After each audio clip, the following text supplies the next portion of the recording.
Today we're gathered here to celebrate the graduation of the class of 2020. You've all had a long and difficult journey to get here, and now it's finally time to move on to the next phase of your life. While the bad times might seem to be more memorable, try to hang on to the good times too. Like when a bunch of your guys dressed up like the village people and shook their tail feathers on the auditorium stage. One of the best lip sync battles that I've ever seen, I might add. Or when Kara and Carly placed first as a doubles team at the state tennis meet. In the end, these will be the things that you remember best. Becoming independent, finding your own path, and carrying out your goals will just be the next curve on the roller coaster of life. The first step in becoming independent is self-sufficiency. I'm sure you've heard this classic question from your parents, your teachers, and even your peers. How are you going to make it on your own? What will you do to succeed? Well, you'll need motivation. You have to use others' doubts to push yourself forward. Turn that question around. How am I not going to make it on my own? Another important part of becoming independent is creativity. You have to have the ability to improvise, to think on your feet, to find new ways to accomplish your goals when the old ways don't work anymore. You can't just quit or give up when the hard times hit. If you do, life isn't going to be too kind to you. These three things will tie into finding your own path in a big way. Individuality is a very important part of life. You have to find your own style, the way you like to do things, unbiased by your parents or outside influences. Now, I'm not saying that you can't incorporate your parents' ways or even do things the exact same way.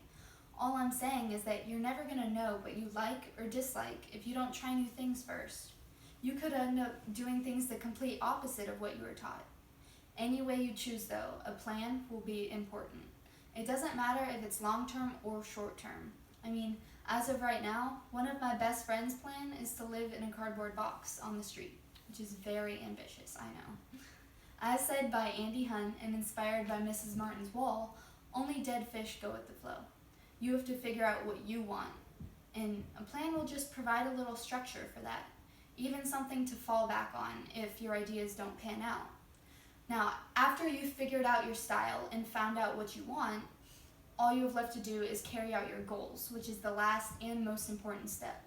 You'll need ambition. You have to want to get there. A popular saying is carpe diem, which is Latin for seize the day. You might remember it from the Dead Poets Society taught in English class.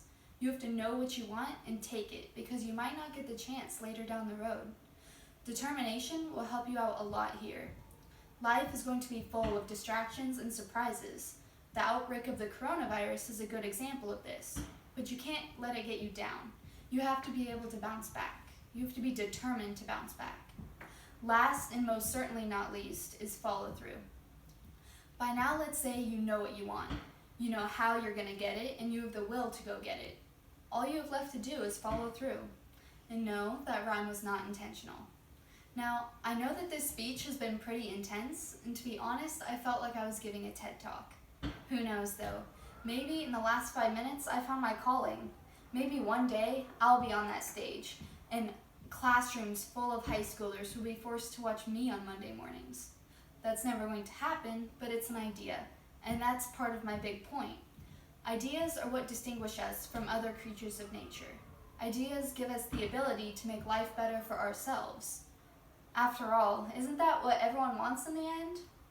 Congratulations, class of 2020, and I hope you all get the chance to make your lives better.